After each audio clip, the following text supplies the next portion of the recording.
প্রিয় শিক্ষার্থীবৃন্দ, আজকে তোমাদের সাথে যে ক্লাসটা নিব সে ক্লাসটা হচ্ছে ইসলামী শিক্ষা প্রথম পত্র দ্বিতীয় অধ্যায় থেকে স্বামীর প্রতি স্ত্রী এবং স্ত্রীর প্রতি স্বামীর দায়িত্ব ও কর্তব্য এই বিষয়ে।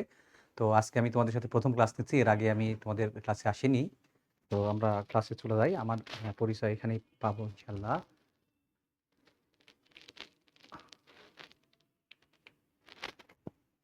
আজকের যে পার্ট সেটা হচ্ছে ইসলামী পরিবারে স্ত্রীর প্রতি স্বামী এবং স্বামীর প্রতি স্ত্রীর দায়িত্ব ও কর্তব্য। আর আমি হলাম মুস্তাফিজুর রহমান, আমার সহকারী অধ্যাপক, আরবি ও ইসলামী শিক্ষা বিভাগ, রাজশাহী কলেজ, রাজশাহী। এই হচ্ছে আমার পরিচয়। তোমাদের সাথে যেহেতু প্রথম ক্লাস, পরিচয়টা দরকার ছিল। যাই হোক, আমরা শুরু করতে যাচ্ছি, সময় নষ্ট না করি। তো হ্যাঁ, আমরা বরাবরই বলে থাকি যে Islam is the complete code of life, অর্থাৎ ইসলাম হচ্ছে পূর্ণাঙ্গ জীবন ব্যবস্থা। মানব জীবনের জন্ম থেকে শুরু করে মৃত্যু পর্যন্ত এমন কোনো ইভেন্ট নাই যে বিষয়ে ইসলাম কোনো নির্দেশনা দেননি। অর্থাৎ প্রত্যেকটা বিষয়ে ইসলাম মানুষ কিভাবে কি করবে সব নির্দেশনাগুলো দিয়ে দিছে। তো ইসলাম জন্য পরিবার একটা গুরুত্বপূর্ণ ফ্যাক্টর, কারণ পরিবার যদি ঠিক হয় সে পরিবার তাহলে দেশ সমাজ সব কিছু ঠিক হবে। তো এই জন্য পরিবার সম্পর্কে ইসলামের যে বিধিবিধানগুলো আছে, এবং পরিবার মূলত শুরু হয় স্বামী স্ত্রীর মাধ্যমে। তো এই জন্য স্বামী স্ত্রীর প্রতি একে অপরের প্রতি কী ধরনের দায়িত্ব কর্তব্য আছে, অর্থাৎ সমাজ পরিবারটাকে কিভাবে শান্তিময় এবং সুখের করে পরবর্তী প্রজন্মের জন্য গড়ে তুলবে, এই বিষয়টা মূলত নির্ভর করে স্বামী স্ত্রীর উপরে। এই জন্য স্বামী স্ত্রীর মধ্যে একটা ভালো বোঝাপড়া দরকার আছে। আর এই জন্যই ইসলাম এই বিষয়টাকে ইগনোর না করে ইসলাম এই বিষয়ে পূর্ণাঙ্গ একটা বিধান দিয়ে দিয়েছে যে আসলে এই যে পরিবারে স্বামীর কি কর্তব্য, স্ত্রীর কি কর্তব্য, এগুলো ডিটেল দিয়ে দিয়েছেন আল্লাহ তাআলা এবং নবী করিম সাল্লাল্লাহু আলাইহি সাল্লাম। তো আমরা এই বিষয়ে এখন প্রথমেই জানবো যে ইসলামী পরিবারের স্বামীর প্রতি স্ত্রীর এবং স্ত্রীর প্রতি যে কি অধিকার সেগুলো। প্রথমে আছে স্বামীর যে, অর্থাৎ স্বামীর যেটা দায়িত্ব সেটাই কিন্তু স্ত্রীর অধিকার। অর্থাৎ স্ত্রীর জন্য স্বামী কি কি করবে, এটাই এটাই হচ্ছে স্বামীর দায়িত্ব এবং স্ত্রীর অধিকার। তো প্রথমে যেটা সর্বপ্রথম যেটা সেটা হচ্ছে স্ত্রীকে জীবনসঙ্গী বা অর্ধাঙ্গী হিসাবে মর্যাদা দান করা। এখন দেখি আমরা স্ত্রী যখন কোনো সংসার আসে, একবারে নতুন মানুষ, তার আগে কোনোদিন তাদের দেখাশোনা নাই বা নাই। তো এখন একটা নতুন পরিবেশে যখন আসে, তাকে যদি সুন্দরভাবে গ্রহণ না করা হয়, তাকে যদি ভালোভাবে মর্যাদা না দেওয়া হয়, তো স্বাভাবিকভাবে সেভাবে কি করতে পারে না, সেই সমাজের সাথে একটা অপরিচিত জায়গা, সেখানে সে খাপ খাওয়া নিতে কষ্ট হয়। এই জন্য স্বামীর দায়িত্ব তাকে অনেক সহযোগিতা করা, তাকে মর্যাদা দেওয়া, তার সমস্ত বিষয় দেখভাল করা। এ বিষয়ে মহান আল্লাহ তাআলা নিজেই নির্দেশনা দিচ্ছেন। সূরা বাকারায় মহানবী আল্লাহ তাআলা বলছেন, হুন্না হুন্না লেবাসুন, এখানে বলা হচ্ছে হুন্না লেবাসুন লাকুম ওয়া আনতুম লেবাসুন লাহুন্না, অর্থাৎ তারা হচ্ছে তোমাদের পোশাক স্বরূপ এবং তোমরা তাদের পোশাক স্বরূপ। আচ্ছা, পোশাক স্বরূপ বলার পিছনে কারণ হচ্ছে যে পোশাক যেমন মানুষের অবিচ্ছেদ্য অংশ, পোশাক ছাড়া কিন্তু আমরা এক মুহূর্ত চলতে পারি না। পোশাক মানুষের জীবনের একটা অত্যাবশ্যকীয় একটা জিনিস। তো এই যে স্বামী স্ত্রীও একে অপরের পোশাক স্বরূপ। পোশাক আমরা কেন পরি? পোশাক পরার প্রধান দুটি কারণ আছে, অনেক কারণ আছে। প্রথম কারণ হচ্ছে শীত ও তাপ থেকে বাঁচা এবং নিজের ইজ্জত আবরুকে রক্ষা করা। তো এই যে পোশাক সাথে তুলনা করার পিছনে কারণ হলো, স্বামী তার স্ত্রীকে সকল প্রকার বিরূপ পরিবেশ থেকে, বিরূপ অবস্থা থেকে কি করবে, আগলিয়ে রাখবে। একটা পোশাক যেমন কি করে মানুষকে শীত এবং তাপ থেকে বাঁচিয়ে রাখে, সেই রকমভাবে একজন স্বামী তার স্ত্রীকে সকল প্রকার প্রতিবন্ধকতা, সমাজের যে সমস্যা, পারিবারিক যে সমস্যা, এই সমস্যাগুলো থেকে কি করবে, তাকে দূরে রাখবে। এবং পোশাকের যে আরেকটা উদ্দেশ্য, সেটা হচ্ছে কি নিজেকে, নিজের ইজ্জত আবরুকে সুন্দরভাবে রক্ষা করা। এই যে স্বামী স্ত্রী একে অপরের যেহেতু লেবাস বা স্বরূপ, পোশাক স্বরূপ, সেজন্য পোশাক আমরা পরি আমাদের লজ্জা নিবারণ জন্য।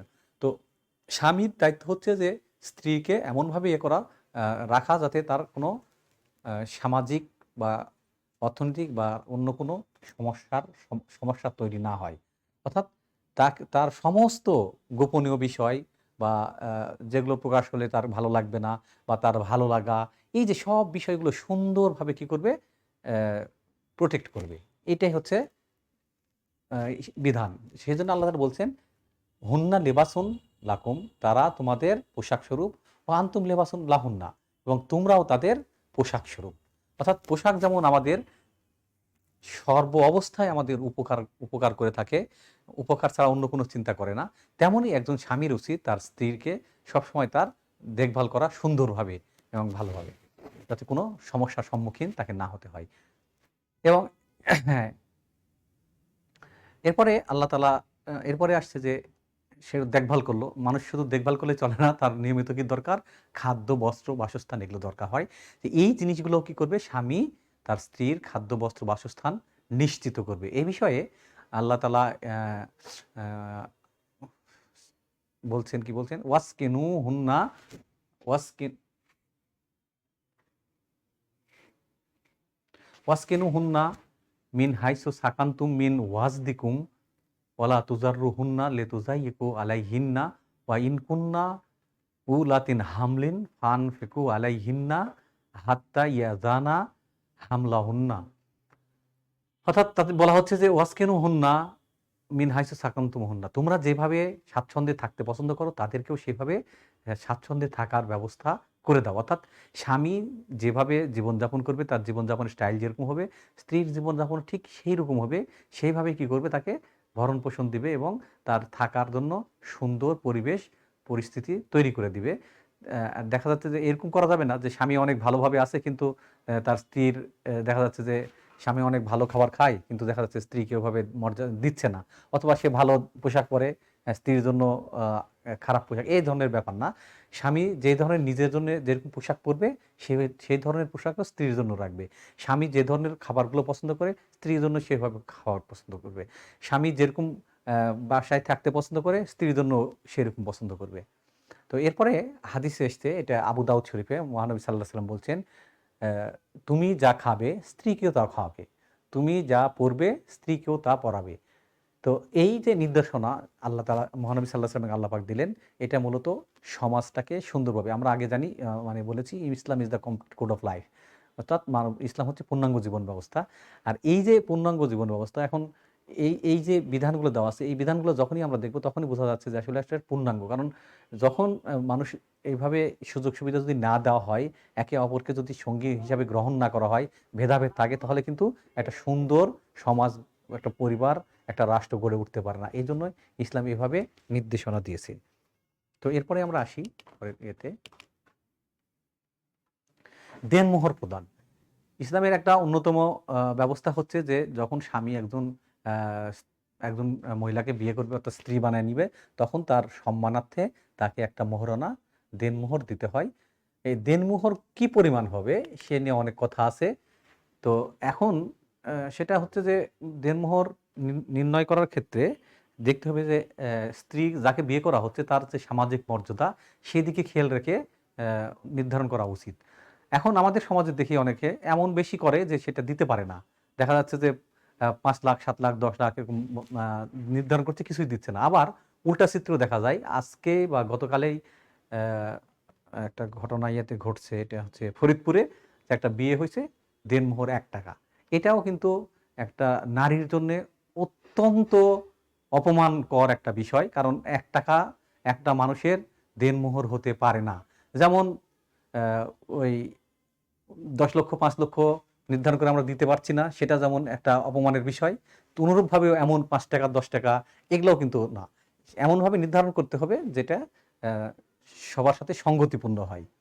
তো ইসলামে মহানবী সাল্লাল্লাহু আলাইহি সাল্লামের সময় ইয়ে করা হতো, বা ইমাম আবু হানিফা বানানোর মতে দেনমোহর হবে কমপক্ষে ১০ দিরহাম। তবে দিরহাম তো এখন বাজারে নেই, দিরহামের ইয়ে থাকলে বোঝা যেত। যাই হোক, এমন একটা হবে যেটা সঙ্গতিপূর্ণ।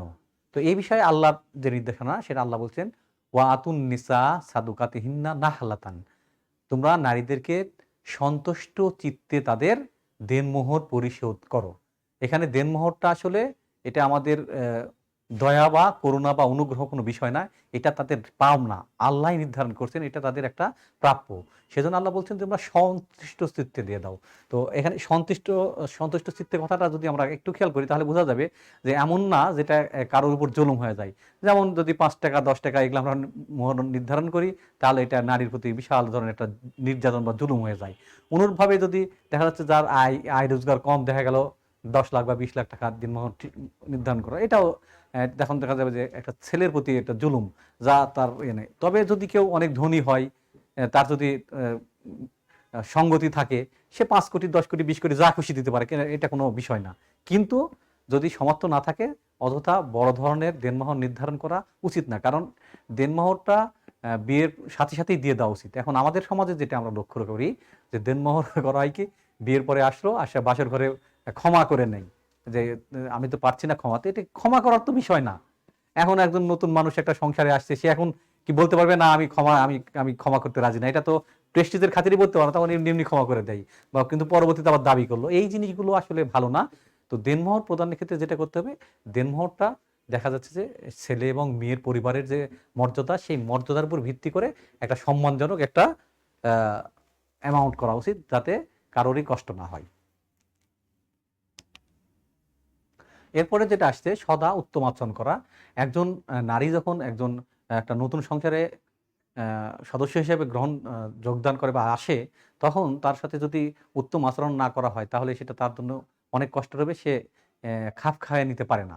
তো একজন নারীকে সুন্দরভাবে একটা নতুন সংসারে খাপ খাইয়ে নেওয়ার জন্য সদা সর্বদা কি করতে হয়, উত্তম উত্তম আচরণ করা উচিত। তার সাথে কখনোই খারাপ আচরণ করা উচিত না। কারণ নতুন পরিবেশে খাপ খাওয়ানো অত সহজ না। আর এটা যেহেতু তারা খাপ খাওয়ায় নাই, এজন্য তাদের জন্য অবশ্যই সহযোগিতামূলক আচরণ করা উচিত। এ বিষয়ে আল্লাহ তাআলার নির্দেশনা হচ্ছে, ইয়া আইয়ুহাল্লাযীনা আমানু লা ইউহিল্লু লাকুম আন তারিসু নিসাআ কারহান ওয়ালা তাদুল্লুহুম লিতাযহাবু বিবাযিন। তো এখানে এই আয়াতে বলা হচ্ছে যে তাদের সাথে উত্তম আচরণ করতে হবে। তোমরা তাদের সাথে, তোমাদের উচিত না যে তাদের সাথে তারা যে অংশ পায় সেটা জোর জবরদস্তি করে কেড়ে নেবা। এই ধরনের ব্যবহার তাদের সাথে করা যাবে না। এখানে মূলত বলা হচ্ছে যে এ নারীদের যে কিছু থাকে, আ অর্থ থাকে, যেমন এই যে দেনমোহরের কিছু পেল বা বাবা-মার কাছ থেকে পাওয়া অন্য কোনো যে সম্পত্তি পেল, এগুলো জোর করে বাধ্য করে তাদের কাছ থেকে নেওয়া মূলত উচিত না। তবে যদি তারা, উপরের আয়াতে আমরা যেটা দেখছি, তারা যদি স্বেচ্ছায় কিছু অংশ দিয়ে দিতে চায়, যে ঠিক আছে এটা আমি তুমি আমার দেনমোহর এত করছিলা, আমি মাফ করে দিলাম। মানে নগদ দেওয়া হলো, তারপরে যদি সে বলে যে না আমার দরকার নাই তুমি নিয়ে নাও, তাহলে কোনো গ্রহণ করতে কোনো সমস্যা নাই। তো অনুরূপভাবে তারও যদি অন্য কোনো সম্পদ থেকে থাকে, মানুষের তো সম্পদ থাকেই, সেখান থেকে যদি সে দিয়ে দেয় তাহলেও নিতে কোনো সমস্যা নাই। কিন্তু ওটা নেওয়ার জন্য তার উপর কোনো ধরনের প্রেশার ক্রিয়েট করা উচিত হবে না, প্রেশার ক্রিয়েট করা ঠিক হবে না।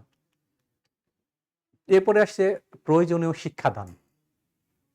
এখন দেখা যাচ্ছে যে প্রত্যেকটা মানুষেরই কিন্তু সব বিষয়ে সমান জ্ঞান থাকে না।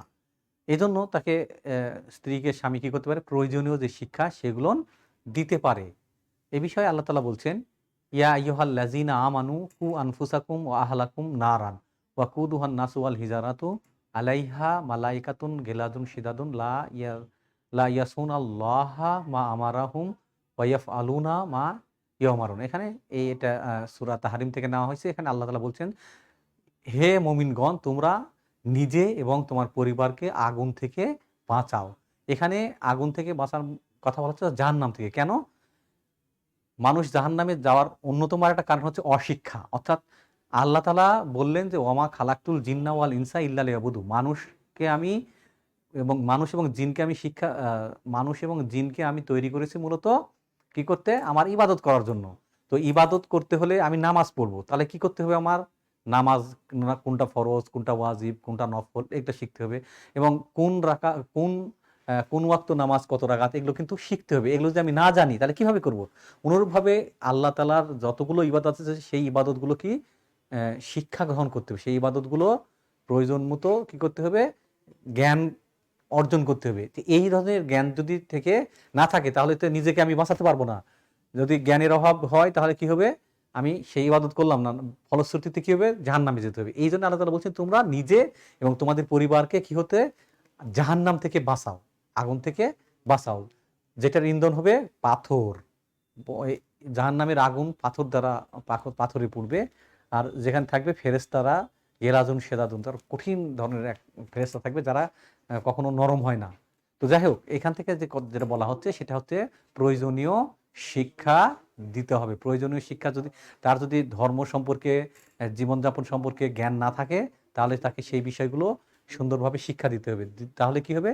তাকে আগুন থেকে বা জাহান্নাম থেকে বাঁচানো যাবে। এরপরে যেটা আসছে, অন্যায় অন্যায়সমূহ ক্ষমা সুন্দর দৃষ্টিতে দেখা। আসলে মানুষ অনেক সময় না বুঝে অন্যায় করে ফেলে, কখনো বুঝেও ভুল করে ফেলে। তো যাই হোক, এই বিষয়ে আল্লাহ তাআলার নির্দেশনা হচ্ছেন, ইয়া আইয়ুহাল্লাযীনা আমানু ইন্না মিন আজওয়াজিকুম ওয়া আওলাদিকুম আদুউন লাকুম ফাহজুরুহুম ওয়া ইন তাফু ওয়া তাসফাহু ওয়া তাগফিরু ফাইনাল্লাহা গাফুরুর রাহিম। যা বলা হচ্ছে, হে ঈমানদারগণ, তোমাদের স্ত্রী এবং সন্তানরা কি করে? তোমাদের স্ত্রী এবং সন্তান তোমাদের শত্রুর মতো, ফাহজুরুহুম, অতএব তাদের কাছ থেকে তোমরা সতর্ক থাকো। ওয়াইন তাফু ওয়া তাসফাহু ওয়া তাগফির ফাইনাল্লাহা গাফুরুর রাহিম। তবে তোমরা যদি তাদের ক্ষমা করো এবং সংশোধন করার সুযোগ দাও, তাহলে জেনে রাখো যে আল্লাহ তাআলা ক্ষমাশীল। অর্থাৎ মানুষের স্বভাবজাতই কিছু থাকে যে মানুষ ভুল করে ফেলে, অন্যায় করে ফেলে। এটা মানুষের স্বভাবজাতই হয়ে যায়।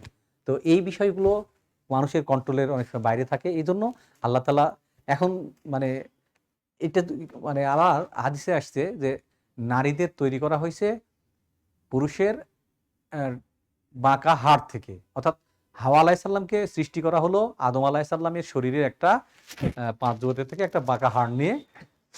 এজন্য রূপকথা বলা হয় যে নারীকে সৃষ্টি করা হয়েছে বাঁকা হাড় থেকে। তো এজন্য মহানবী সাল্লাল্লাহু আলাইহি ওয়াসাল্লাম বলছেন যে তারা অনেক সময় কি করে? উল্টাপাল্টা আচরণ করবে। তাদেরকে তোমরা কি করো? আস্তে করে মানে বুঝাও। বেশি সোজা করতে যেও না। বেশি সোজা করতে গেলে কি হয়? ভেঙে যেতে পারে। হাড় বাঁকায় থাকতে একটু বেশি যদি আমরা সোজা করতে যাই, দেখা যাবে হাড় ভেঙে যাবে। তো এখানে যেটা বোঝা যাচ্ছে যে তারা কিছু ভুল ত্রুটি করবে, সেই ভুল ত্রুটিগুলো বোঝানোর মাধ্যমে তাদেরকে সংশোধন করতে হবে। যদি আমরা বাড়াবাড়ি করি, তাহলে একটা রাস্তা আছে, সেটা হচ্ছে ডিভোর্স বা তালাক। যেটা ইসলাম পছন্দ করে না, যদিও এটা হালাল। বলা হচ্ছে যে আল্লাহর কাছে সবচেয়ে নিকৃষ্ট হালাল হচ্ছে তালাক।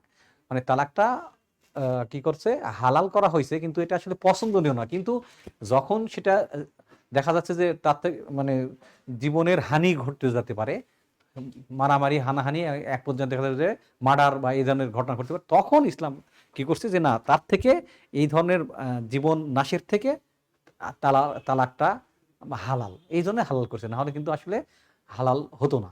যাই হোক, তো যখন কোনো স্ত্রী অন্যায় করবে, তাকে বোঝাতে হবে এবং ক্ষমা করতে হবে। এটাই হচ্ছে আল্লাহর বিধান। আল্লাহ এই জন্য ক্ষমা করুন তো বলছেন, আর আল্লাহ নিজেও ক্ষমাশীল। স্ত্রীর মর্যাদা অক্ষুণ্ণ রাখা। হ্যাঁ, স্ত্রীকে, যে কোনো মানুষকে যদি আমরা মর্যাদা, তাকে তার অক্ষুণ্ণ না রাখা হয়, তার মর্যাদায় যদি আঘাত করা হয়, মানুষ এমন একটা সৃষ্টি জীব, যে কিন্তু অর্থ বা অন্য কোনো ইয়েতেও সবসময় ভুলে যায় না। মানুষের টাকা হারিয়ে গেছে, সহ্য করে নাই। আ অন্য কিছু হারিয়ে গেছে, সহ্য করে নাই। কিন্তু তখন দেখা যাচ্ছে আমার একটা মোবাইল হারিয়ে গেল অথবা অমুক কিছু হারিয়ে গেল। আমি কিন্তু মন খারাপ লাগে, কিন্তু কষ্ট পাই। যাই হোক, পরে আবার মেনে নিই। কিন্তু যখন মানুষের সম্মানে আঘাত লাগে, মানুষ তখন এটা সহ্য করতে পারে না। তো এইজন্য কি কথা? তার সম্মান অক্ষুণ্ণ রাখা। এই যে আমরা দেখি মাঝে, মাঝে মানুষ কি করে? সুসাইড করে। এই সুসাইডের পিছনে কারণ কি? অনেক স্টাডি করে দেখা গেছে যে মানুষ সুসাইড কখন করে? সুসাইড মূলত করে যখন তার যদি কোনো আ অনেক অর্থ হারিয়ে যায়, অথবা ছেলেমেয়ে যা হোক অনেক কিছু হারিয়ে যায়, কিন্তু সেটা গায়ে মাখে না। কিন্তু যখন তার সম্মানে আঘাত লাগে, তখন মনে করে যে পৃথিবীতে আমার বেঁচে থাকা অর্থহীন হয়ে যাচ্ছে, তখন তারা কি করে? সুসাইড করে। তো এইজন্যই প্রত্যেকটা মানুষের মতো মানুষ তার স্ত্রীর সম্মানও অক্ষুণ্ণ রাখে। কারণ যদি তার সম্মানে কোনোভাবে আঘাত লাগে, তাহলে সে কি করবে? সে স্বাভাবিক থাকতে পারবে না। আর স্বাভাবিক না থাকলে একটা সংসার সুন্দরভাবে চলতে পারে না। এইজন্য তার সম্মান সবসময় অক্ষুণ্ণ রাখতে হবে। এমন কাজ করা যাবে না যাতে তার আ সম্মানে আঘাত লাগে। এরপরে যেটা আসছে সেটা হচ্ছে রুক্ষ এবং কর্কশ ব্যবহার না করা। সবসময় আমাদের কিছু মানুষ আছে যে মানুষের সাথে ভালো ব্যবহার করতে জানে না, কিন্তু আল্লাহ তাআলা নিজেই দয়ালু এবং দয়ালুকে পছন্দ করেন। তো এই জন্যই আমরা আমরা স্ত্রীদেরকে কখনোই কর্কশ ব্যবহার করব না, তাদের সাথে রুক্ষ ব্যবহার করব না। সবসময় আমরা তাদের ভালো আচরণ করব এবং সুন্দরভাবে তাদের সাথে কথা বলবো, সুন্দরভাবে তাদের দেখাশোনা করবো। সবকিছু সুন্দরভাবে করতে হবে। এখানে আল্লাহ তাআলা বলছেন, ওয়ালা তুমসিকুহুন্না যিরারান লিতা'তাদু ওয়া মান ইয়াফআল যালিকা ফাকাদ যালামা নাফসাহু ওয়ালা তাত্তাখিযু আয়াতি হুজুয়ান। এখানে বলা হচ্ছে, এটা সূরা বাকারার একটা আয়াত, ওয়ালা তামসিকুহুন্না যিরারান লিতা'তাদু, তোমরা তো জোর করে তাদেরকে অবাধ, মানে তাদের প্রতি জোর জবরদস্তি করো না, এর জন্য যে তোমরা তাদেরকে বাধ্য করবা, এই জন্য তাদের উপর জোর জবরদস্তি করো না। আর সীমা লঙ্ঘন করার জন্য তাদের প্রতি জোর জবরদস্তি করো না। ওমাইয়াফ আল জালিকা, আর যে এইরকম জোর জবরদস্তি করবে, অন্যায়, ফাকাদ জালামা নাফসাহু, সে নিজেই নিজের প্রতি অত্যাচার করলো। ওয়ালা তাত্তাখিযু আয়াতাল্লাহি হুজুয়ান, আর তোমরা আল্লাহর এই আয়াতকে বা নিদর্শনকে অবহেলা করো না, তুচ্ছ তাচ্ছিল্য করো না, আল্লাহর এই নির্দেশ মানো। অর্থাৎ তোমরা কখনোই স্ত্রীদেরকে জোর জবরদস্তি করে আটকিয়ে রেখো না, তাদেরকে জোর জবরদস্তি জুলুম করিও না। আর জুলুম করলে কি হবে, সেই জুলুমটা আসলে সে নিজের প্রতি করা হলো। আর আল্লাহর এই নিদর্শনকে তোমরা কি করো না, অবহেলার ঠাট্টার স্থলে গ্রহণ করো না, এটা সিরিয়াস ভাবে গ্রহণ করো। ঘৃণা না করা, আসলে আমরা কিছু মানুষ আছি যে মানুষকে ঘৃণা করি, কিন্তু এই ঘৃণা জিনিসটা কখনোই ভালো না। ঘৃণা দ্বারা কখনো কোনো পৃথিবীর কোনো কিছু জয় করা সম্ভব না। ভালোবাসার মাধ্যমে যা অর্জন করা যায় সেটা আর অন্য কোনো মাধ্যমে গ্রহণ করা সম্ভব না। ঘৃণা করে অবশ্যই কোনো কারো কাছ থেকে ভালো কিছু পাওয়া যেতে পারে না। এজন্যই সবারই উচিত ঘৃণা পরিত্যাগ করে ভালোবাসার হাত বাড়িয়ে দেওয়া। আর যদি ভালোবাসার হাত বাড়িয়ে দেওয়া যায়, দেখা যাচ্ছে যে একটা মানুষ কোনো অন্যায় করে ফেলছে, তাকে যদি আমরা জাস্ট ক্ষমা করে দিয়ে বলি যে ভাই ঠিক আছে, এটা তো এরকম ভালো হয়নি, এভাবে করলে ভালো হতো, দেখা যাবে সে অবশ্যই কি করবে, এটা মেনে নেবে। আর যদি দেখা গেল কেউ একটা অন্যায় করছে, সাথে সাথে আমি রিয়াক্ট করলাম বাজেভাবে, কেন এ করছো, দেখা যাবে সে কি করবে না, গ্রহণ করছে না। যেমন একটা আমরা বলি যে আমরা কোনো একটা মানুষের কাছে একটা কলম চাইবো, ধরে নিলাম যে আমার স্টুডেন্ট, আমি বলছি আমাকে একটা কলম দাও, সে দিবে। আবার এই কলমটা দাও তো, সে আমাকে দিবে, কারণ সে আমার স্টুডেন্ট, বাধ্য হচ্ছে। কিন্তু আমি যদি বলি এক্সকিউজ মি, কলমটা দিবেন কি প্লিজ, বা কলমটা দিবা কি প্লিজ, সে কিন্তু কি করবে, তার পকেটে যদি কলম নাও থাকে সে খুঁজে দেওয়ার চেষ্টা করবে। আর যদি বলি এই কলমটা দাও তো, তখন কাছে থাকলে দেওয়ার ইচ্ছা থাকলেও দিবে না। কারণটা কি, এই যে কর্পশ একটা ভাষা, শব্দ একটা ইউজ করা হলো রুক্ষভাবে। একই কথা যে তোমার কাছে আমি একটা কলম চাই, তুমি একটা কলম দাও, এই জিনিসটাই যদি আমি বলি এক্সকিউজ মি পেন প্লিজ, অথবা কলমটা কি একটু পাবো, কলমটা একটু দিবা, অনেক আগ্রহ নিয়ে দিবে দেওয়ার, মানে যার সাথে সত্যতা এরকম মানুষের কাছে চাইলেও দিবে। কিন্তু উল্টাটা যদি এই কলমটা দাও না, তখন সে কিন্তু ইচ্ছা থাকলো যে কি রে, এ তো রাবিশ, এর সাথে এই যে মানে ভালো ব্যবহার করে যেটা পাওয়া যায়, ঘৃণার মাধ্যমে কখনোই সেটা পাওয়া যায় না। এই জন্য স্ত্রীকে কখনো ঘৃণা করা যাবে না, সবসময় তাকে ভালোবাসতে হবে। ভালোবাসার মাধ্যমে আমি যা চাই সবকিছুই পেতে পারি, কিন্তু ঘৃণা করলে এটা কখনোই পাওয়া সম্ভব না। এরপরে যেটা আসছে সেটা হচ্ছে স্ত্রীর গোপনীয়তা রক্ষা করা। স্ত্রীর গোপনীয়তা রক্ষা করা বলতে, প্রত্যেকটা মানুষেরই কি থাকে, একটা কিছু কিছু বিষয় থাকে যেটা সে কারো কাছে প্রকাশ করতে চায় না, সেই বিষয়টা অবশ্যই রক্ষা করা উচিত। বিশেষ করে স্বামী স্ত্রীর যে বিষয়গুলো, এই বিষয়গুলো কখনোই তারা ছাড়া অন্য কেউ জানবে না। যদি কেউ এগুলো করে, সে নিশ্চয় বড় ধরনের অপরাধ এবং পাপ করবে। কারণ গোপনীয়তা প্রত্যেকটা মানুষের থাকে, শুধু স্বামী স্ত্রী না, প্রত্যেকটা, একটা 2 বছরের শিশু যে ভালো করে বুঝে না, দু একটা কথা বলতে পারে, আব্বু আম্মু এরকম কথা বলে, সেও চায় তার কিছু গোপনীয়তা আছে, সে চায় না যে তার এই জিনিস মানুষের মধ্যে, সে কিন্তু যদি আমরা বলি তখন কি হবে, তার শ্রদ্ধাবোধ যেটা আমার প্রতি সেটা নষ্ট হয়ে যাবে। তো এই জন্য স্ত্রীরও যে গোপন বিষয়গুলো আছে সেগুলো অবশ্যই আমরা গোপন রাখবো, এটা প্রকাশ করব না। দেখা যাক এই বিষয়ে কোরআনের বা হাদিসের কি নির্দেশনা কি আছে। এখানে মুসলিম শরীফের একটা হাদিস এসছে, সেখানে বলা হচ্ছে কিয়ামতের দিন আল্লাহর কাছে ওই ব্যক্তি সবচেয়ে নিকৃষ্ট বলে বিবেচিত হবে যে তার স্ত্রীর নিকট গমন করে এবং স্ত্রীও তার নিকট গমন করে, অথবা সে তার স্ত্রীর গোপন বিষয়াদি অপরের কাছে প্রকাশ করে। তাহলে কি বিষয় দাঁড়ালো এখানে, যে স্বামী স্ত্রীর যে গোপন বিষয় এগুলো কোনোভাবেই কারো কাছে প্রকাশ করা হবে না, প্রকাশ করা যাবে না। যদি করে সেই ব্যক্তি আল্লাহর কাছে কি হবে, কিয়ামতের দিনে সবচেয়ে নিকৃষ্ট। তো নিকৃষ্ট জিনিস কেউ কি গ্রহণ করে? এখানে যদিও বলা নাই সে জাহান্নামে যাবে, সে কথা বলা হয়নি। কিন্তু নিকৃষ্ট জিনিস কি কেউ তার ভালো জিনিস দিবে? আল্লাহ তাআলা তো আ কিয়ামতের দিনে ২ টা পুরস্কার রাখছেন। একটা হচ্ছে জান্নাত, আর একটা একটা পুরস্কার, একটা তিরস্কার বা একটা অ্যাওয়ার্ড আর একটা শাস্তি। তো যারা ভালো কাজ করবে তারা কি পাবে? বেহেশত পাবে। কিন্তু যারা ঘৃণিত হবে তারা কি বেহেশত পাবে? নিশ্চয়ই বেহেশত পাবে না, নরকে যাওয়া লাগবে, জাহান্নামে। তো যাই হোক, এখান থেকে আমরা যেটা বুঝলাম সেটা হচ্ছে যে যদি আমরা স্বামী-স্ত্রীর যে গোপন বিষয়গুলো এগুলো অন্যকে বলি, তাহলে আমরা কিন্তু জাহান্নামে চলে যাব। যদিও এখানে জাহান্নাম শব্দটা উল্লেখ করা হয়নি। কিন্তু এখানে যে মর্মার্থ, তাই সবচেয়ে নিকৃষ্ট ব্যক্তিকে কেউ ভালো জায়গা দেয় না। আমরা যাদেরকে পছন্দ করি তারা কি তাদের জন্য আমরা কিছু করব? ভালো কিছু? অবশ্যই না। তো আল্লাহর কাছে যে সবচেয়ে ঘৃণিত হিসাবে উপস্থাপিত হবে, তার জন্য কি ভালো কিছু থাকবে? অবশ্যই না।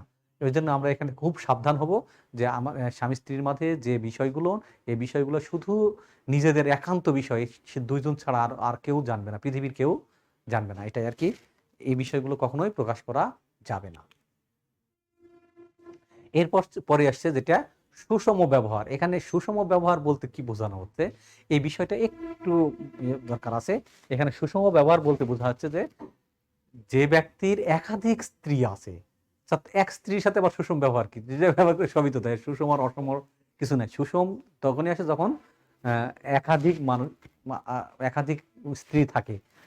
মুসলমানদের জন্য সর্বোচ্চ একসাথে ৪ টা স্ত্রী রাখার বৈধতা আছে।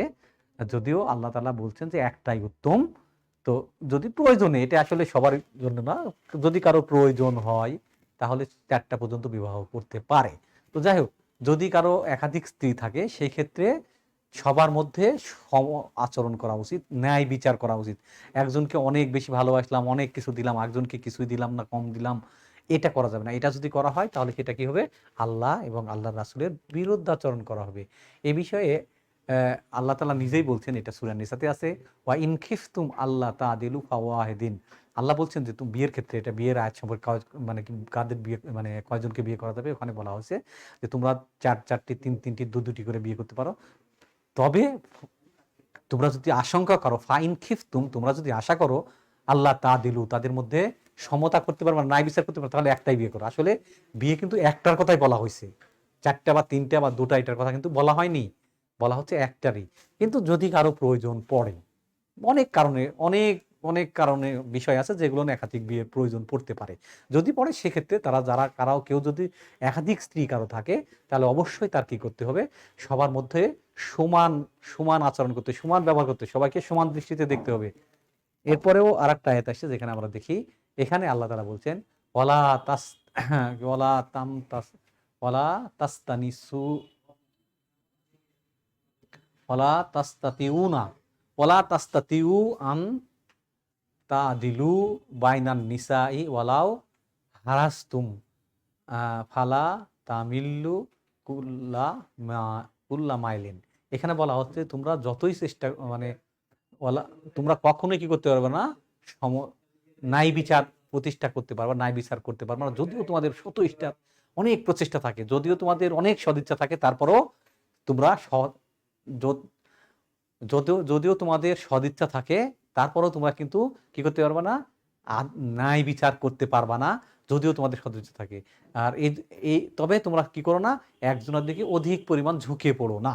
কারণ আল্লাহ মানুষের সৃষ্টি করেছেন, আল্লাহই জানেন যে মানুষের পক্ষে যে আদিল বা ন্যায় বিচার, এটা ৪ জন যদি স্ত্রী বা ৩ জন বা ২ জন থাকে, ২ জনের প্রতি একবারে সমান আচরণ করা সাধারণ মানুষের পক্ষে খুবই কঠিন, সম্ভব না। এইজন্য আল্লাহ নিজেই বলছেন, তবে তোমরা যেটা করবা সেটা কি, একজনের দিকে অধিক ঝুঁকে পড়ো না। ন্যায় বিচার সম্ভব না মানুষের পক্ষে, তারপরেও আল্লাহ সতর্ক করতে বলছেন যে কি, তোমরা কি করো? অন্তত একদিকে বেশি ঝুঁকে পড়ো না। অন্তত সমতা রক্ষা করার চেষ্টা করো।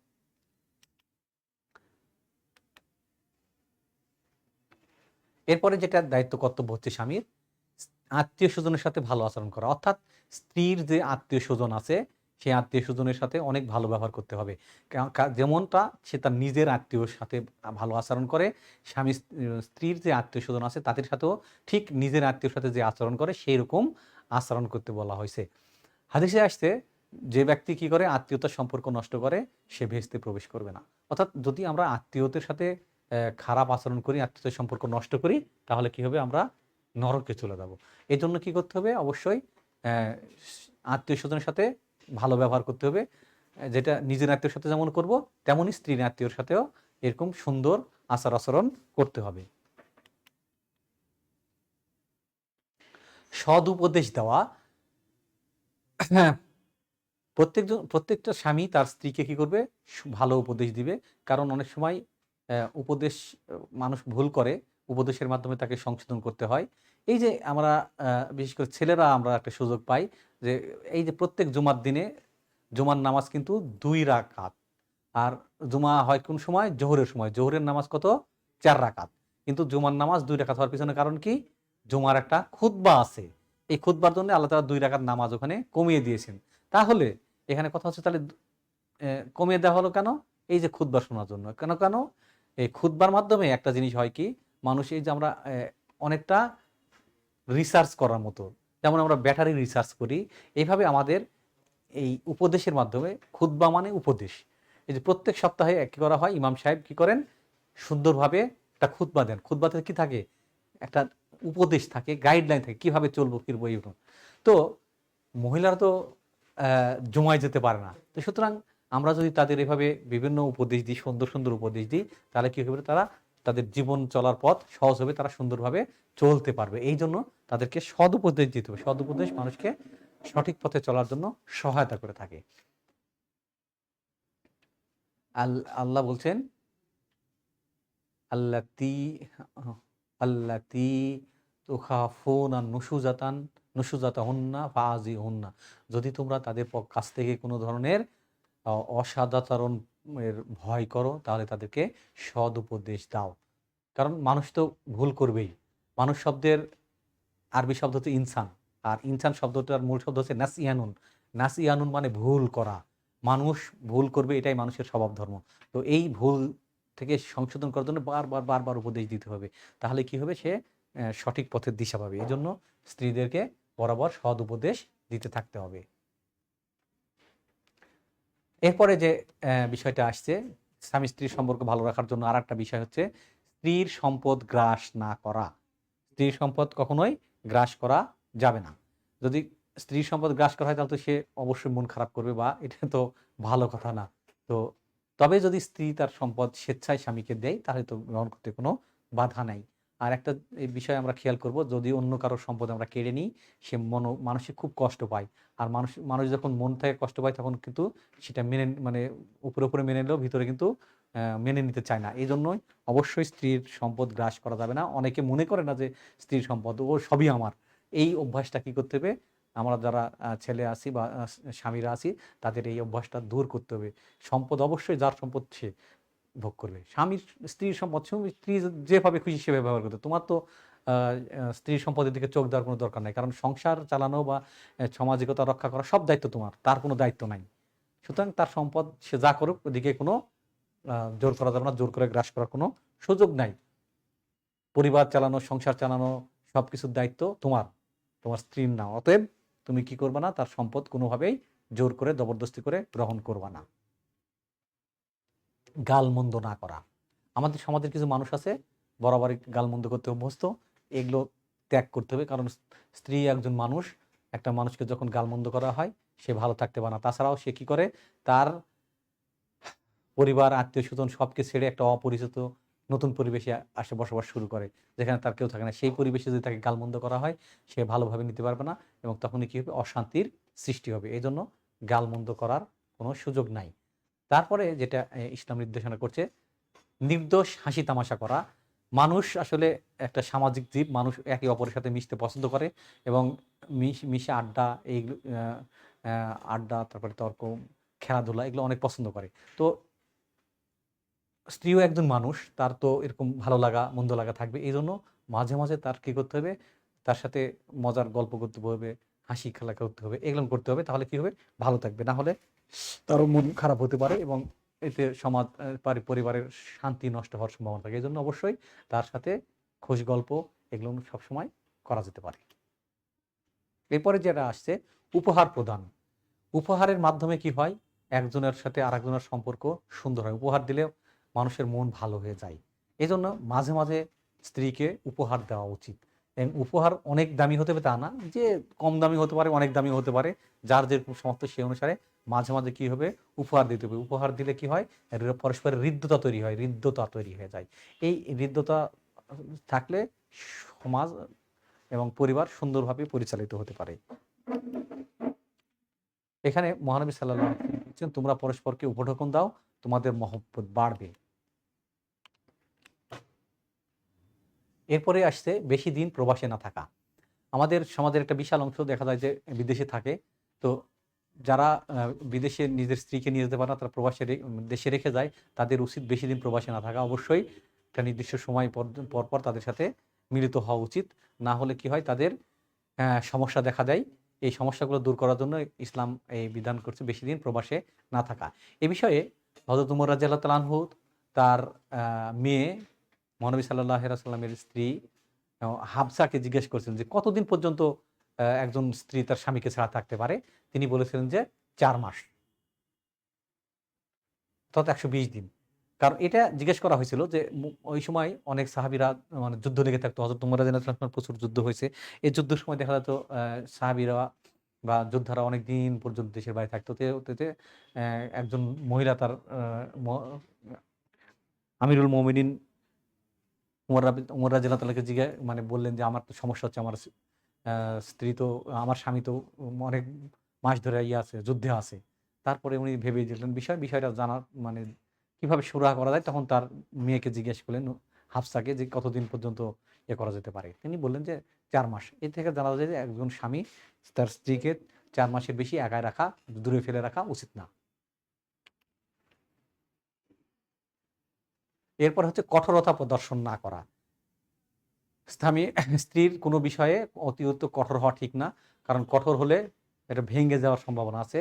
এখানে মিউচুয়াল আন্ডারস্ট্যান্ডিং এর মাধ্যমে চলাফেরা করা উচিত। অ্যা অবশ্যই বেশি কঠোর হওয়া উচিত না। কঠোরতা প্রদর্শন করা উচিত না। আল্লাহ তাআলা নিজে কোমল এবং কোমলতা পছন্দ করেন। এরপরে আসছে উত্তরাধিকার প্রাপ্তি নিশ্চিত করা। তার স্বামী অ্যা এমন ব্যবস্থা করবে যাতে স্ত্রী তার একটা স্বামীর অবর্তমানে সে কিছু সম্পদ পায়, যার মাধ্যমে তার জীবন পরিচালনা করতে পারে। এই ব্যাপারে সূরা বাকারায় বলা হয়েছে, আল্লাযীনা ইয়াতাওয়াফাউনা মিনকুম ওয়া ইয়াযুরুনা আজওয়াজান ওয়াসিয়াতান লিআজওয়াজিহিম মাতাআন ইলা হাউলিন গায়রিন গায়রি ইখরাজিন। অর্থাৎ যখন তোমাদের মধ্যে কারো আ স্বামীকে কোনো মানুষ মারা যায় এবং স্ত্রী রেখে যায়, সে যেন স্ত্রীর জন্য একটা ওসিয়ত করে দেয় কমপক্ষে ১ বছরের, যেন এবং এই সময়ের মধ্যে তাকে বাড়ি থেকে বের করে না দেওয়া। এ ধরনের আ একটা ওসিয়ত বা আ ওয়াসিয়ত হচ্ছে আপনার উইল করা আরকি। উইল করে দেওয়া উচিত। ওসিয়তের আরবি হচ্ছে, ওসিয়তের ইংলিশ হচ্ছে উইল আরকি। এরপরে আসছে তালাকের বিধান প্রদান। এই যে এখানে আমরা কিছুক্ষণ আগে তালাকের কথা বলে আসছিলাম। এখন দেখা যাচ্ছে যে বিয়েটা হলো অনেক সময়, বিয়ের ক্ষেত্রে মহানবী সাল্লাল্লাহু আলাইহি সাল্লাম বলছেন যে কুফু কুফু অর্থাৎ হচ্ছে সমতা। বিয়েটা হওয়া উচিত সম সম সমতার ভিত্তিতে। একই ধরনের পরিবার, একই ধরনের শিক্ষাগত যোগ্যতা, এই জিনিসগুলো বা অন্যান্য ধর্মীয় জ্ঞান, হ্যাঁ? এই ধরনের ৬ টা যে বিষয় আছে, এই ৬ টা বিষয়ের সমতা হয়ে বিয়ে হলে সে বিয়েটা কি হয়? মধুর হয়। কোনো কারণে যদি বিয়ে মধুর না হয়, দেখা যাচ্ছে সবসময় কলহ, মারামারি, ফাসাদ বেঁধেই আছে। তাহলে এই জাতীয় ক্ষেত্রে, এই বিষয়গুলোর ক্ষেত্রে আল্লাহ তাআলা কি করছেন? তালাকের অধিকার দিয়েছেন। এগুলোকে মেয়েদেরও তালাক পেতে পারে, যেটাকে খোলা তালাক আমরা বলি। তো মেয়েদেরও যদি এমন হয়, ঘটনা ঘটে যে স্বামীর সাথে কোনোভাবেই সে উম করতে পারছে না, পেরে উঠছে না, মানে মিলিয়ে থাকতে পারছে না। এক্ষেত্রে আল্লাহ তাআলা তাকে আ বিয়ের তালাকের অধিকার দিয়েছেন। তো যদিও এটা খুব পছন্দও না, তারপরেও আল্লাহ তাআলা এই তালাকের বিধান রাখছে। তো এইটা যেমন স্বামীরা তালাক দিতে পারে, স্ত্রীও এরকম তালাক দেওয়ার অধিকার রাখে। এরপরে যেটা আসছে, পর্দার ব্যবস্থা করা। একজন স্বামীর উচিত তার স্ত্রীকে সবসময় পর্দার মধ্যে রাখা। পর্দাটা আসলে আমরা আ অ যেমন ৫ ওয়াক্ত নামাজ ফরজ, রোজা ফরজ, এরকম পর্দাটাও ফরজ। এইজন্য সবসময় কি করা? পর্দার মধ্যে রাখা, পর্দার বাইরে তাকে রাখা যাবে না। সবসময় তাকে পর্দা দিয়ে রাখতে হবে। এরপরে যেটা আসছে সেটা হচ্ছে যে যৌতুক গ্রহণ না করা। আমাদের দেশে সবচেয়ে বড় এখন একটা সমস্যা, সেটা হচ্ছে যে বিয়েতে প্রচুর পরিমাণ যৌতুক গ্রহণ করা হয়। তো এগুলো উচিত না। কোনোভাবেই যৌতুক গ্রহণ করা যাবে না। যৌতুক দিতে গেলে কি হয়, আম মেয়ের বাবার অনেক কষ্ট হয়ে যায়। এইজন্য ইসলাম এটা নিষেধ করেছেন। একটা সন্দেহমুক্ত থাকা। মানুষের কিছু, কিছু মানুষ আছে যারা সবসময় কি করে, সন্দেহ করে। এই সন্দেহ বাতিক এত একটা খারাপ জিনিস, যার মধ্যে একবার সন্দেহ ঢুকে যায় সে কখনোই ভালোভাবে থাকতে পারে না। প্রত্যেকটা কাজে সে সন্দেহ করতে থাকে। আর এর ফলে যেটা ঘটে সেটা বিশৃঙ্খলা, অশান্তি, মারামারি, ফাটাফাটি, হানাহানি এগুলো ঘটতে থাকবে। এইজন্যই স্বামী-স্ত্রীর মধ্যে কখনোই সন্দেহ বাতিক থাকা উচিত না। সবসময় কি করতে হবে? সন্দেহমুক্ত থাকতে হবে। সন্দেহ যদি থাকে, সন্দেহ চলতে থাকে, তাহলে কখনোই শান্তিপূর্ণ সমাজ হবে না। শান্তিপূর্ণ সমাজের জন্য অবশ্যই সন্দেহমুক্ত থাকা উচিত। এরপরে আমরা যেটা বলবো সেটা অলিমা দেওয়া। অলিমা তোমরা অনেকেই বুঝো বা অনেকে নাও জানতে পারো। অলিমা হচ্ছে বিয়ের পরে যে একটা অনুষ্ঠান করা হয়, যে অনুষ্ঠানে কি করা হয়, লোকজনকে দাওয়াত দিয়ে খাওয়ানো হয়, এই অনুষ্ঠান করা। এটা হচ্ছে স্বামীর দায়িত্ব। স্বামী কি করবে, তার বিয়ের পরে সমাজের মানুষকে, আত্মীয় স্বজনকে দাওয়াত দিয়ে খাইয়ে দিবে। এটাই হচ্ছে তার একটা দায়িত্ব। এরপরে আসছে দোয়া করা। এখন দোয়া করা কিভাবে, যেটা হচ্ছে যখন আহ, কোনো স্বামী, যখন কোনো স্ত্রী মারা যাবে, স্ত্রীর জন্য অবশ্যই স্বামী তার দোয়া করবে এবং জীবিত অবস্থায় দোয়া করা যেতে পারে। তবে এখানে যেটা বলা হয়েছে এটা মূলত তার মৃত্যুর পরের দোয়ার কথা বলা হয়েছে। এরপরে আমরা চলে আসি, এইগুলো মূলত ছিল স্ত্রীর প্রতি যে স্বামীর দায়িত্ব। এবার আমরা আসব স্বামীর প্রতি স্ত্রীর কি কি দায়িত্ব আছে, এই বিষয়গুলো আমরা আসব। তো দেখা যাক আমরা দায়িত্বগুলো নেই। প্রথম, স্ত্রীর যেটা উচিত, স্ত্রীর যেটা দায়িত্ব বা স্বামীর যেটা অধিকার, স্বামীর প্রতি আনুগত্য করে। প্রত্যেকটা নারীরই কি করতে হবে, তার স্বামীর প্রতি অনুগত হওয়া উচিত। হাদিস শরীফে আসছে একজন নারীর জন্য মোটেই 4টা কাজ করা। এই 4টা কাজ, বেশি না, অনলি অনলি 4। 4টা কাজ করলে একজন নারী কিন্তু বেহেশতে চলে যাবে, যেটা ছেলেদের জন্য অসম্ভব। ছেলেদের অনেক দায়িত্ব, অনেক কাজ করার পরে বেহেশতে হবে, কিন্তু একজন নারী মোটেই হাতে গোনা এই 4টা হাদিসে আসছে, 4টা কাজ করলে তারা বেহেশতে যাবে। 1, স্বামীর অনুগত হওয়া। 2, তার সতীত্ব রক্ষা করা, অর্থাৎ তার চরিত্র ঠিক রাখা। 3, নামাজ আদায় করা। 4, রমজান মাসে রোজা রাখা। এই 4টা কাজ যদি একজন মহিলা করে ঠিক মতো, তাহলে তার কোনো সমস্যা নেই, সে সরাসরি জান্নাতে চলে যাবে। তো 2টা হচ্ছে আল্লাহর সাথে জড়িত, আর 2টা হচ্ছে স্বামীর সাথে জড়িত। স্বামীর সাথে জড়িত 2টা হচ্ছে আনুগত্য করা, আর একটা হচ্ছে তার নিজের ইজ্জত অর্থাৎ চরিত্রতা ঠিক রাখা। এই 2টা, এই 4টা কাজ করা কিন্তু মেয়েদের জন্য বেহেশত পাওয়ার জন্য একটা গ্যারান্টি। তো যাই হোক, তো স্ত্রীদের প্রথম দায়িত্ব যেটা হচ্ছে সেটা স্বামীর আনুগত্য করা, অর্থাৎ স্বামী যেভাবে বলবে সেভাবে চলা। আনুগত্য বলতে আমরা যেটা বুঝি। আচ্ছা, এর ব্যাপারে আল্লাহ তাআলা বলছেন, আর রিজালু কাওয়ামুনা আলান নিসাই বিমা ফাজ্জালাল্লাহু বাযুকুম আলা বাযিন বিমা আনফাকু মিনাল আমওয়ালিহিম। এখানে বলছেন যে আর পুরুষদের নারীদের উপর একটা অধিকার রয়েছে, কেননা আল্লাহ তাআলা একজনকে আর একজনের উপরে মর্যাদা দিয়েছেন। এর পিছনে একজনকে না একজনকে মর্যাদা দিতেই হয়, একজন আর একজনের উপরে থাকবে, এটাই স্বাভাবিক। সম্মান একজনের বেশি থাকবে। তো কেন সেই সম্মান দেওয়া আছে সেটা আল্লাহ এই পরের অংশে বলছেন, আনফাকু বেমা আনফাকু মিন আমওয়ালিহিম, কেননা তারা তাদের সম্পদসমূহ তাদের জন্যই খরচ করে। একজন স্ত্রীর কোনো রকমের অর্থনৈতিক দায়িত্ব নাই, সামাজিকতা মেটানোর দায়িত্ব নাই, কোনো এইগুলোর কোনো নর্মাল কিছু দায়িত্ব আছে যেটা জাস্ট তার শুধু সংসারের জন্য। কিন্তু একজন পুরুষের যে সামাজিক, অর্থনৈতিক, রাজনৈতিক কত দায়িত্ব, কিন্তু নারীরা এইগুলো নাই। তো এই যে লোকগুলো এত দায়িত্ব পালন করবে, এত কিছু করবে, তাহলে তার অবশ্যই সম্মান থাকতে হবে। এই জন্য আল্লাহ তাআলা বলছেন যে আর রেজালুনা কাওয়ামুনা আলান নিসাই, আর নারীদের উপরে স্ত্রীদের, পুরুষদের একটা কি আছে, সম্মান আছে, নেতৃত্ব আছে। কেননা আল্লাহ তাআলা একজন অপরজনকে কি করছেন, সম্মান করছেন। এর এখানে আল্লাহ এই আয়াতে নিজেই আল্লাহ কেন ব্যাখ্যাটা দিয়ে দিয়েছেন যে বেমা আনফাকু মিন আমওয়ালিহিম, কেননা তারা তাদের সম্পদসমূহ তাদের স্ত্রীদের জন্য বা সংসারের জন্য ব্যয় করে। এই জন্যই তাদের উপরে তাদের মর্যাদা রয়েছে। এই মর্যাদাটা অবশ্যই তাদেরকে কি করো, মেনে নেওয়া উচিত। এটা মেনে নিলে কি হবে, তাদের জান্নাতের পথ মসৃণ হবে, সুন্দর হবে, বন্ধুর থাকবে না, সুন্দর মসৃণ হবে। এরপরে যেটা আসবে, স্বামীর সন্তুষ্টির ব্যবস্থা করা। স্ত্রীর উচিত সবসময় এমনভাবে আচরণ করা যাতে স্বামী অসন্তুষ্ট না হয়, সবসময় সন্তুষ্ট হয়। কারণ আমাদের সমাজে আমরা দেখি যে স্বামীরা বাইরের সব কাজ করে, সারাদিন যত ধকল ঝামেলা এগুলো তারা বাইরের যত মিটিয়ে আসে। আর স্ত্রীরা ঘরে থাকবে, তারা ঘর সামলায়। আর স্বামী বাইরের জগৎ, পুরো জগৎ তার সামলাতে হয়। এজন্য সারাদিন বাইরের জগৎ সামলা আসার পরে যখন বাসায় আসবে তখন যেন তার সাথে খারাপ আচরণ করা না হয়, এমন কিছু আচরণ করা যাতে সে সন্তুষ্ট থাকে। তাহলে কি হবে, পরস্পরের প্রতি শান্তি এবং শান্তি প্রতিষ্ঠিত থাকবে এবং হ্যাঁ, কোনো প্রকার ঝামেলা তৈরি হবে না।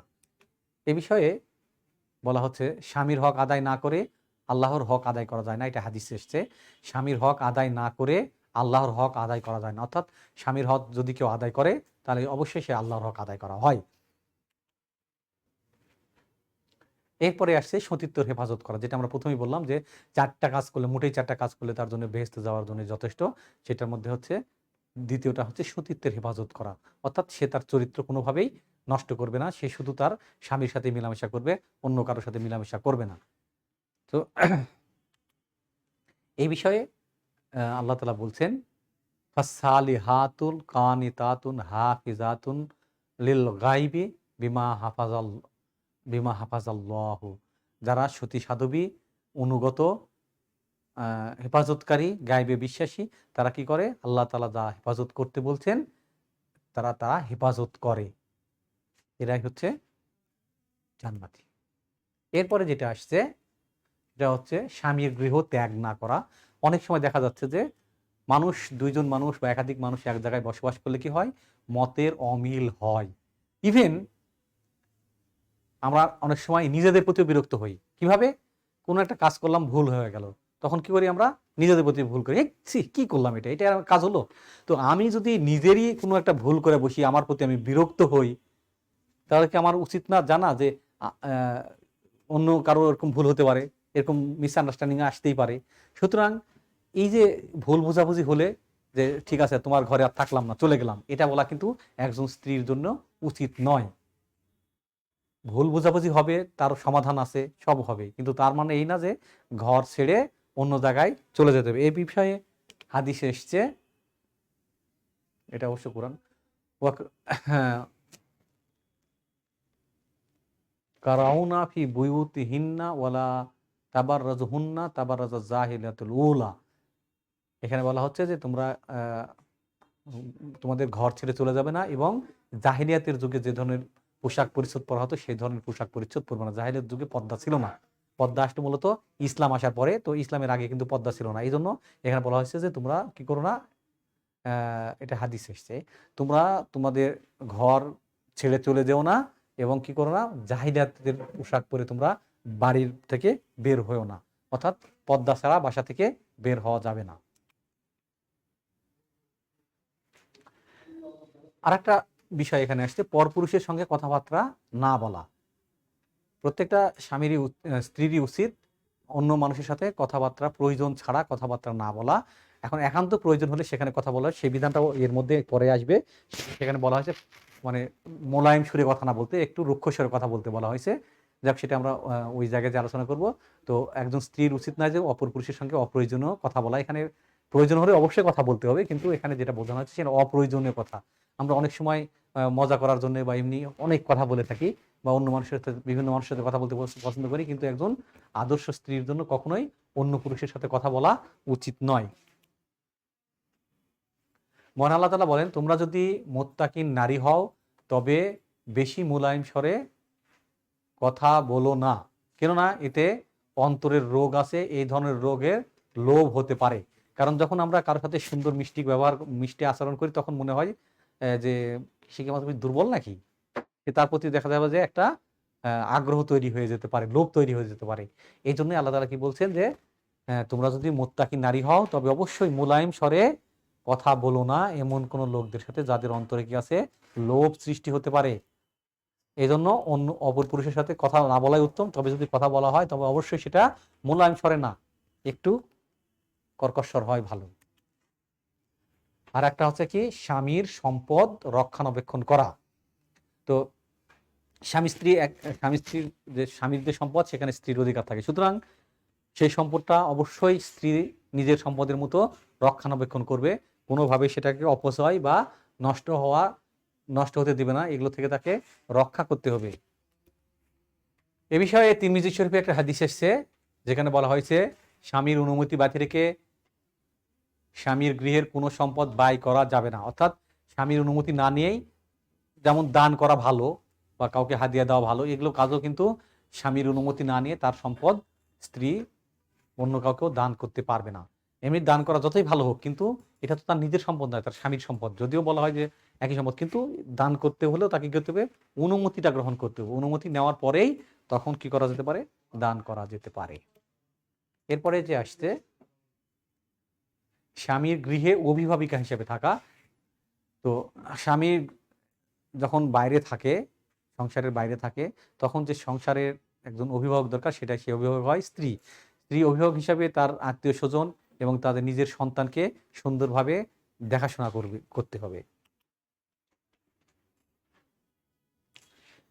স্বামীর স্ত্রী স্বামীর পরিবারবর্গ এবং সন্তান সন্ততির অভিভাবক, এটা বলা হয়েছে বুখারী শরীফের একটা হাদিসে, যেখানে বলা হচ্ছে স্ত্রী স্বামীর পরিবারবর্গ এবং সন্তানদের অভিভাবিকা। এরপরে আসছে স্বামীর প্রতি সহানুভূতিশীল হওয়া।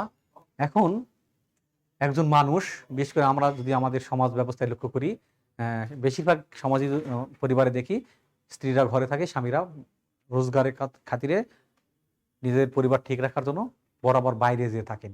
তো এই জন্য বাইরে থাকার কারণে তারা কি হয়, অনেক সময় টায়ার্ড থাকেন, পরিশ্রান্ত থাকেন। এই মানুষগুলোকে কি করা একটু, অথবা কোনো কারণে সে হতাশায় ভুগছে বা কোনো সমস্যায় আছেন, এই সময় যদি তার প্রতি সহানুভূতি দেখা হয়, তাহলে কি হবে? সম্পর্কটা সুন্দর মধুর হয়। আর ওই সময় যদি খারাপ আচরণ করা হয়, তাহলে শত্রুতা হতে পারে, সংসার ভেঙে যাওয়ার উপক্রম হতে পারে।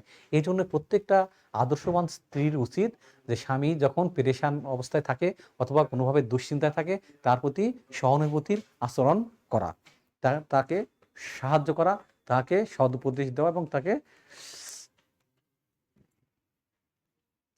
ভালো ভালো পরামর্শ দেওয়া। এ ব্যাপারে বলা হচ্ছে, স্ত্রী যদি কোনো কিছু অংশ ছেড়ে দেয়, তবে তা তোমরা স্বাচ্ছন্দ্যে ভোগ করতে পারো। দেখা যাচ্ছে যে স্বামীর কোনো হারে, মানুষের তো সবসময় এক সমান দিন যায় না, কোনো কারণে দেখা যাচ্ছে আর্থিক সংকট পড়ে গেছে, এই সময় যদি স্ত্রী কিছু অংশ তাদেরকে দেয়, তবে তা ভোগ করা যেতে পারে। আর একটা গোপনীয়তা রক্ষা করা, যেটা আমরা স্ত্রীর ক্ষেত্রে বললাম, বলে আসছিলাম যে স্বামী কখনোই তার স্ত্রীর গোপনীয়তা প্রকাশ করবে না। ঠিক অনুরূপভাবে সেই কথা এখানেও প্রযোজ্য, স্ত্রীও তার স্বামীর কোনো গোপনীয়তা প্রকাশ করবে না। গোপনীয়তা প্রকাশ করলে কি হবে? সে কিয়ামতের দিনে আল্লাহর কাছে সবচেয়ে নিকৃষ্ট ব্যক্তি হিসেবে উপস্থাপিত হবে, যেটা আমরা আগে হাদিসে পড়ে আসছিলাম, এজন্য এখানে নিয়ে আসিনি। যাই হোক, স্বামীর উপহার সাদরে গ্রহণ করা। স্বামী যখন স্ত্রীকে কোনো উপহার দেয়, তখন সেটা হাসি মুখে সুন্দরভাবে গ্রহণ করা উচিত। অনেক সময় দাম কম থেকে যদি বলে, না আমার পছন্দ হয়নি, এটা ফেরত দিয়ে আসো, এগুলো বলা উচিত না। কি করা উচিত? সাদরে গ্রহণ করা। হতে পারে সবসময় তো আমাদের হাতে এক সমান অর্থ থাকে না, সবসময় যে দামি উপহার দেওয়া যাবে তাও না। এজন্য যদি উপহার কম দামিও হয়, তাহলে কি করা? সাদরে গ্রহণ করা উচিত। তাহলে কি হবে? মধুর সম্পর্ক তৈরি হবে। এরপরে আসছে অন্যত্র রাত্রি না যাপন করা। এই যেটা আমরা কিছুক্ষণ আগে বলেছিলাম, কোনো কারণে মনোমালিন্য হলো আর চলে গেল, স্বামীর ঘর ছেড়ে অন্য জায়গায় চলে গেল, এগুলো স্ত্রীর জন্য কখনোভাবেই উচিত না। যদি এরকম কেউ করে, তবে তার বিষয়ে বলা হচ্ছে, যে স্ত্রী রাগ করে স্বামীর ঘর থেকে বের হয়ে অন্য কোথাও রাত যাপন করে, ফেরেশতাগণ স্ত্রীর উপর লানত বর্ষণ করতে থাকে যতক্ষণ পর্যন্ত না স্বামীর ঘরে ফেরত আসে। এখন কথা হচ্ছে যে যদি কোনো স্ত্রী রাগবশত স্বামীর ঘর ছেড়ে অন্য ঘরে চলে যায়, যতক্ষণ পর্যন্ত সে না আসবে, ততক্ষণ পর্যন্ত ফেরেশতা তাকে কি করবে? অভিশাপ দিতে থাকবে। আর এখানে জানা রাখা উচিত যে ফেরেশতাদের দোয়া এবং অভিশাপ সবই আল্লাহ শুনেন, কারণ ফেরেশতারা তো নিষ্পাপ। এই জন্য ফেরেশতাদের অভিশাপ থেকে বাঁচার জন্য হলে স্ত্রীকে কষ্ট হলেও সেটা কি করা উচিত? অন্যত্র রাত্রি যাপন না করা উচিত। অবশ্যই স্বামীর ঘরেই থাকা উচিত তার। স্বামীর প্রতি কৃতজ্ঞতা প্রকাশ করা। একজন মানুষ যখন কারো জন্য উপকার হয়, তার কি করা? তার প্রতি কৃতজ্ঞতা হওয়া উচিত। আল্লাহ তাআলা কৃতজ্ঞ প্রকাশকারীকে অবশ্যই পছন্দ করেন এবং ভালোবাসেন। তো স্বামীরা যে কষ্টগুলো করে, এই জন্য তার স্বামীর প্রতি কি থাকা উচিত? কৃতজ্ঞতা থাকা উচিত, কৃতজ্ঞ প্রকাশ করা উচিত। স্বামীর প্রত্যেকটা ভালো কাজের জন্য তার প্রতি কৃতজ্ঞতা জানানো উচিত। আল্লাহ এমন স্ত্রীলোকের প্রতি রহমতের দৃষ্টিতে তাকান না যে তার স্বামীর ভালো কাজের জন্য কৃতজ্ঞতা প্রকাশ করে না। যদি কোনো স্ত্রী তার স্বামীর ভালো কাজের প্রতি কৃতজ্ঞ না হয়, কৃতজ্ঞতা প্রকাশ না করে, তাহলে আল্লাহ তাআলা তার প্রতি রহমতের দৃষ্টিতে তাকান না। তো এখান থেকে শিক্ষণীয় যে আল্লাহর রহমত পেতে হলে অবশ্যই স্বামীর ভালো যে কাজগুলো আছে সে কাজগুলোর প্রশংসা করা এবং কৃতজ্ঞতা প্রকাশ করতে হবে। তাহলেই কি করা যাবে? আল্লাহর কাছে নেক নজর বা সুদৃষ্টি পাওয়া যাবে, রহমতের দৃষ্টি পাওয়া যাবে। স্বামীর মর্যাদা রক্ষা করা। আগেও আমরা বলে আসলাম যে মানুষের মর্যাদা যদি আঘাত হানে, মানুষের লাগে, তখন মানুষ কিন্তু সেটা সহ্য করে না। তার অর্থ সম্পদ, বৃত্ত, প্রতিপত্তি, প্রভাব এগুলো কমে গেলেও সে কি করে? মেনে নেয়, সহ্য করে। কিন্তু যখন তার মর্যাদা আঘাত লাগে তখন সে তা সহ্য করতে পারে না। এজন্য স্ত্রীর উচিত সবসময় স্বামীর মর্যাদা রক্ষা করা। কোনোভাবেই যেন তার মর্যাদায় আঘাত না লাগে সেদিকে লক্ষ্য রাখতে হবে। যদি মর্যাদা নষ্ট হয় তখন রিলেশনও নষ্ট হয়ে যেতে পারে। এই জন্য সবসময় খেয়াল রাখতে হবে স্বামীর সেবা যত্ন নিজেকে বিলিয়ে দেওয়া এবং স্বামী যদি অসুস্থ হয় বা অন্য কোনো পেরেশানির অবস্থায় থাকে, অবশ্যই স্ত্রীর উচিত তাকে কি করা? সেবা যত্ন করা। আর সেবা যত্নের মাধ্যমে কি হয়? পারস্পরিক যে রিলেশন, এই রিলেশনগুলো মধুর হয়। এবার আরেকটা যে দায়িত্ব হচ্ছে স্বামীর অবর্তমানে স্বামীর দায়িত্ব পালন করা। দেখা যায় যে অনেক সময় স্বামীরা দেশের বাইরে বা দেশের ভিতরে হলেও পরিবার থেকে অনেক দূরে বিভিন্ন কাজে চলে যায়। এই সময়গুলোতে স্ত্রীর উচিত স্বামীর যে দায়িত্বগুলো, এই দায়িত্বগুলো সুচারুভাবে পালন করা। এরপরে যেটা আসছে যে স্বামীর কর্তৃত্ব মেনে চলা। আমরা আগে পড়ে আসলাম যে রেজালু কাওয়ামুনা আলান নিসা, আল্লাহ তাআলা স্বামীদেরকে স্ত্রীদের উপর একটা মর্যাদা দিয়েছেন। সেই জন্যই স্ত্রীদের উচিত স্বামীর কর্তৃত্ব মেনে নেওয়া, তাদের কর্তৃত্ব মেনে নিয়েই চলতে হবে। তাহলেই আল্লাহ তাআলার সন্তুষ্টি অর্জন করা যাবে। তত্ত্বাবধান করা। স্বামীর সংসার এবং স্বামীর যে দায়িত্বগুলো আছে তার অবর্তমানে সেগুলো তত্ত্বাবধান করা স্ত্রীর একান্ত দায়িত্ব, কর্তব্য। এরপরে আসছে স্বামীর আহ্বানে সাড়া দেওয়া। স্বামী যদি কখনো তার স্ত্রীকে আহ্বান করে অবশ্যই সে তার সাথে সময় দিবে, তার মতো চলবে। এবং হাদিসে আসছে যে যদি সে রান্না উনুনে যদি রান্নাও থাকে, তাহলে সেগুলো ফিরে দিয়েও চলে আসতে হবে। যখনই স্বামী আহ্বান করবে ঠিক তখনই তাকে চলে আসতে হবে এবং বাধ্য থাকা। স্বামী যেভাবে বলে সেভাবে তার বাধ্য থাকা উচিত। এরপরে আসছে শালীনতা মতো চলা। অর্থাৎ এমনভাবে চলবো না যেটা অশালীন বা দৃষ্টিকটু লাগে। অবশ্যই প্রত্যেকটা স্ত্রীর উচিত যে শালীনভাবে চলাফেরা করা। কখনোই অশালীন আচরণ বা অশালীন কাজ করা উচিত নয়।